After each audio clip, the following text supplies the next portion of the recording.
Salam dəyərli dostlar, bu video dərsimizdə köməkçi feillərdən olan id, imiş hissəciyi ilə danışacağıq.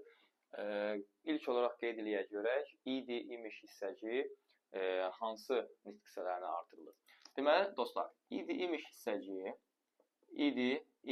hissəciyi həm adlara artırılır, həm də feillərə artırılır.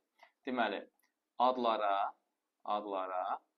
və feillərə artırılır. Adlar deyəndə burada isim, sifət, sayı, əvəzlik, zərf gedir. Feillər isə bildiyimiz kimi feilin təsviflənən və ya təsviflənməyən formalarına artırmaq olur.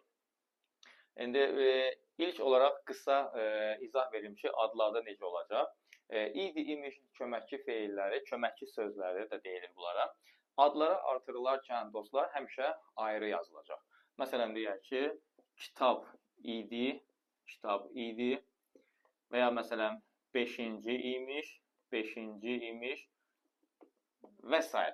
Feillərlə bağlı isə indi növbəti belə deyək də hissələrdə inşallah məlumat veriləcək. İndi baxaq görək, id, imiş hissəciyi feillərdə hansı hissəyə artırılır?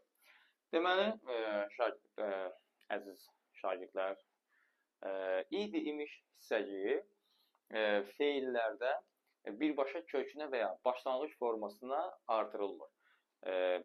Feillərin üzərindəki feilin sadə şəkillərindən sonra artırılır. Yəni ki, ilk olaraq sözün kökü, üstəgəl feilin hansısa bir sadə şəkili, ondan sonra isə id, imiş hissəciyi artırılır. Ancaq burada yadda saxlamaq lazımdır ki, id, imiş hissəciyi əmr şəklinə qətiyyən artırılmır və bir də ki, şühudi keçmiş zaman şəkilçisi d-di, du-dunun üzərinə artırılmır.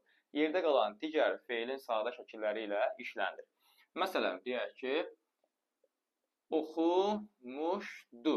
Burada sözün kökü oxumaqdır. Yadda saxlayın ki, bir sözün üzərində heç vaxt 2 dənə zaman şəkilçisi olmaz. Birincisi muş feilin keçmiş zaman şəkilçisidir, nəqli keçmiş zamandır, keçmiş zaman, d isə id hissəciyidir. Və yaxud da ki, məsələn, yazırmış. Burada da yenə sözün kökü yazmaq, yenə 2 dənə zaman şəkilçisi yan-yana gəlməz. İndiki zaman şəkilçisidir, mış isə həmin o imiş hissəciyinin şəkilçiləşmiş versiyasıdır.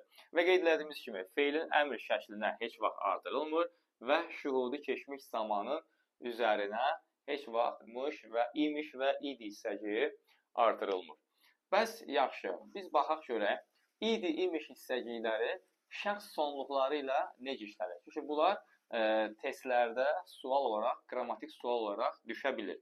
Deməli, şagirdlər, onu yadda saxlayaq ki, id hissəciyi şəxs sonluğundan əvvəl işlənir. Məsələn, deyək ki, mən oxumuşdum. Burada oxu sözün kökü. Muş, keçmiş zaman şəkilçisi, oxumuş idi hissəciyi və şəxs sonluğu. Demək, gördüyünüz kimi, id hissəciyi həmişə şəxs sonluğundan əvvəl işlənəcək. İmiş hissəciyi isə şagirdlər şəxs sonluğundan əvvəl və sonra işlənə bilir. Əvvəl və sonra işlənə bilir. Məsələn, deyək ki, yazırmışam. Məsələn, yaz sözün kökü, indiki zaman, mış imiş hissəciyi və am isə şəxs sonluğu. Və yaxud da ki, yazırammış. Burada isə yazmaq sözün kökü, indiki zaman, am şəxs sonluğu və mış isə həmin o imiş hissəciyidir. İd, imişlə bağlı qaydamız, mövzumuz bu qədər. Növbəti videoda inşallah id hissəciyi haqqında məlumat verəcəyik. Hələlik.